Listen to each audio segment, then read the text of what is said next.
Ladies and gentlemen, boys and girls, children of all ages, Ravens flock. What's going on, everybody? Hope you guys are enjoying your day. So, the Ravens continue to find ways to win. Right now, we currently sit number 1 in the AFC North and number 2 in the AFC in total. We have a 7-3 record, and things have been chaotic for the Ravens this entire season. They've been through it all.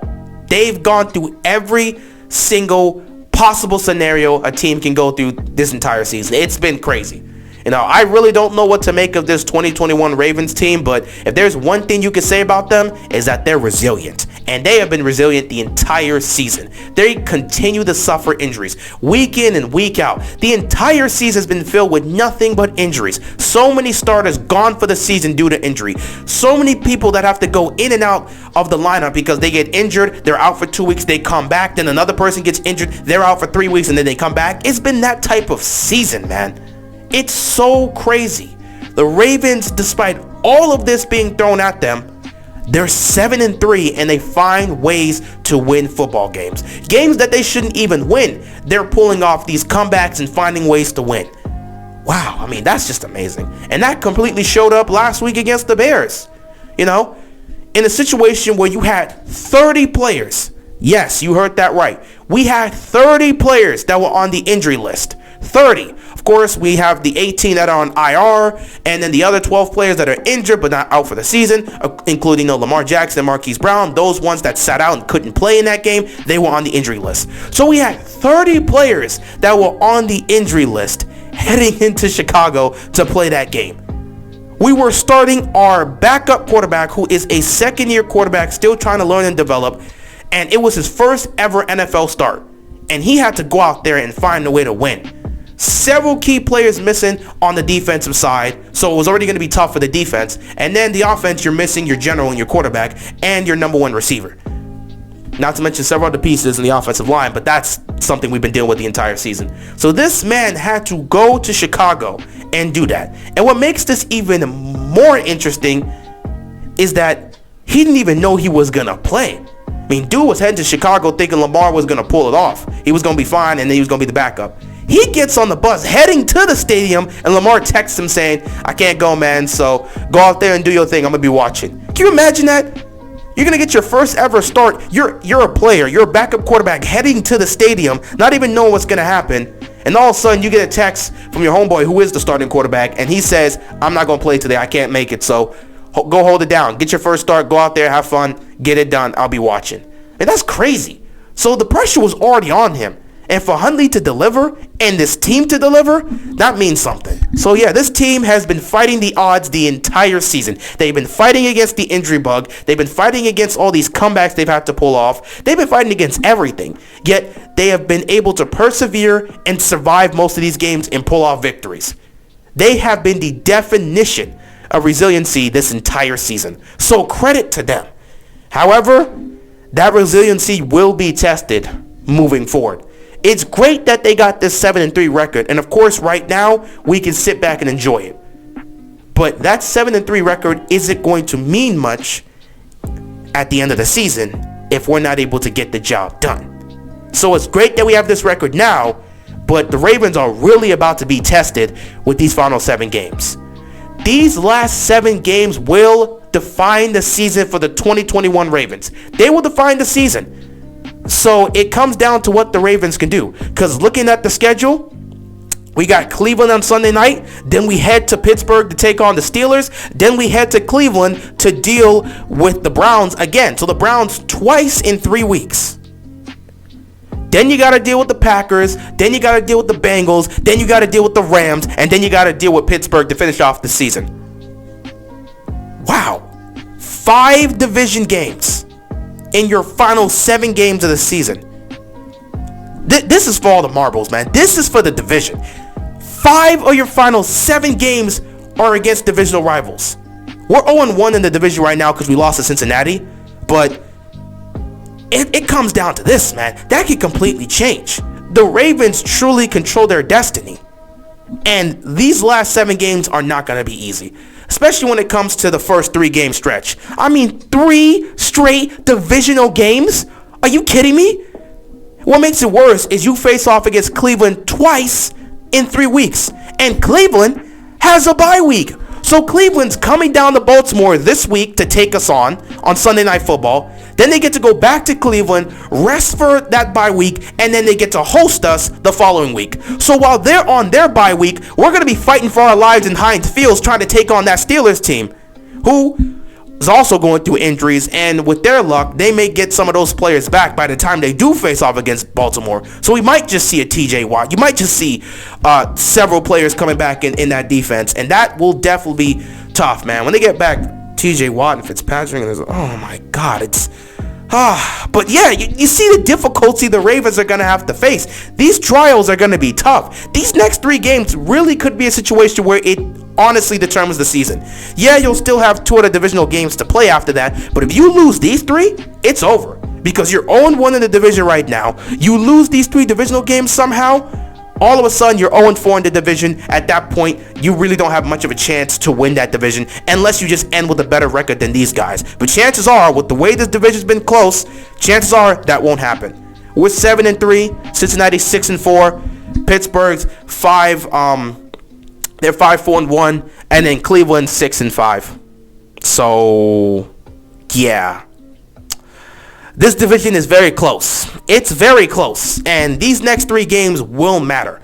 Now, of course, the Packers game is going to be very difficult. That matters. The Rams game is going to be very difficult. That matters. Though in a season like this, you never know what's going to happen. It is the year of the upset. So if those 2 teams are favored to beat Baltimore, we might just pull off the upset. And considering the fact we've been pulling off so many comebacks this season, we might actually have to pull off another comeback in both those games. So who knows what's going to happen. But these final 7 games really will define the season. We're really about to test how resilient this Ravens team is. And, at the end of the day, if the Ravens win this division, make the playoffs, and potentially make some noise, you can't look at this season and say it's a disappointment because they were fighting the injury bug the entire season. They're not even healthy. They haven't been healthy once this season. So, yeah, it's been tough. It's been a tough season so far for the Ravens, but despite all that, they're 7-3. They're number 1 in the AFC North. They're number 2 in the AFC. The number 1 seed is kind of within reach because, again, the Titans themselves, I don't fully trust them. The Patriots are fighting for that. Honestly, anybody can really take the number 1 seed at this point. So Baltimore, it would be crazy. But it's possible that Baltimore could end the season as the number 1 seed in the AFC while also being one of the most injured, if not the most injured team in the NFL. If that happens, I don't know what to say. At that point, you got to look at the players, you got to look at the coaches, and you got to give them their credit. We may have a lot of issues with some of the play calling that's happening offensively and defensively. We may look at the conditioning coach and question how good he is because we're getting all these injuries. Some people may even look at John Harbaugh and question how his team continues to not be prepared to start games, because I've seen a lot of people throw that at me. They're like, why aren't you really going after Harbaugh like that? Or they're saying Harbaugh needs to be fired because he never has his team ready to play. I've seen so many comments from that, which, in my response for that, I say you can't get rid of a coach like him. He would be picked up in 5 seconds. Not to mention the relationship he and Lamar have. You don't get that type of relationship easy. Like that is something you can't build up, and it would take a long time to see a new head coach build up that type of relationship with Lamar. Like, Harbaugh really loves Lamar like a son. You could just tell their relationship is just something unique and special. So you can't lose that. You cannot lose that. It wouldn't be easy to replace him with somebody else. Not to mention Harbaugh would get a job just like that. Same thing with Tomlin. Tomlin would be picked up just like that if the Steelers were to ever let him go. Great coaches, it's not easy to pick them up. When you get great coaches that are consistently winning and taking their teams to the playoffs, they're going to get a job anywhere if teams were to let them go. That's just how it is. So yeah, despite everything that's been happening with the execution and the coaching, if somehow this team manages to get the number 1 seed in the AFC, you're going to have to give a round of applause to that front office. I'll have to do the same too, because there's no way I could see that happening. But it's very possible. Again, the Titans, they're 8-3 right now. They're 8-3. They're not guaranteed to win the rest of their games. The Patriots, they're 7-4. Buffalo is behind them at 6-4. Like, it's Kansas City, they're within that range too. So, it's not guaranteed, but the Ravens could potentially get the number 1 seed, which would be crazy because of what they've had to go through. But if they pull that off, that would be surpassing the level of resiliency they've been able to get. Like, that would be So bizarre, because they've been nothing but resilient this season. And if they were to continue to be resilient to the point where they get the number 1 seed, at that point, you might want to pick that team to go to the Super Bowl. Because you just know that no matter what you throw at them in the postseason, they're going to be ready. They've been through every single experience you can be through. They've been down double digits in the fourth quarter. They've been down double digits for most of the game. Hell, they were down 19 against the Colts, pulled off the comeback and win. They were down 12 against the Chiefs, pulled off in the fourth quarter too, pulled off the comeback and won. They were down 14 against the Vikings. They've been down by double digits multiple times this season and have pulled it off. And again, last week, they were down late in the fourth quarter.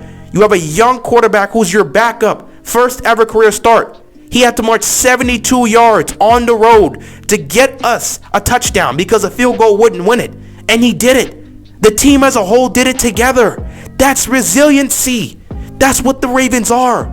So it's crazy to think, but if they manage to pull this off, you might want to pick them to get out of the AFC, just because it feels like no matter what you throw at them, if they are all there and they all focus in and zone in and just never lose their composure, they'll be able to handle any adversity you throw at them in the postseason. But yeah, I'm getting way ahead of myself. You have to make the playoffs before you can even talk about the playoffs. So it really comes down to these final 7 games. You got Cleveland in your building Sunday night, which we'll talk about. Then you got Pittsburgh on the road next week. After that, you got Cleveland in Cleveland. Then you got the Packers coming to Baltimore. You got Cincinnati at Cincinnati. The Rams coming to Baltimore. And then the end off the season, you got the Steelers coming to Baltimore. So it's going to be crazy. It's going to be crazy. The season is starting to wind down, and these final games will truly define what the 2021 Ravens are. So far, they've been nothing but a team that's been fighting through adversity, and they've shown what they can pull off, man. They've shown what they can pull off. The resiliency has been there for this team, and if they could continue to show that resiliency throughout the rest of this season, they might just come out on top. But I'm going way ahead of that, one game at a time. So Cleveland's up next, Sunday Night Football in our house. We'll see how we'll see what happens with that. We'll see how it goes down, and we'll talk about it. But yeah, with that being said, I think I'm gonna end the video here. Ravens, we'll see what you are by the end of the season. Go out there and show us the resiliency that you've been showing us for pretty much the entire season. With that being said, that is all I got, and I'm out of here, man. Peace!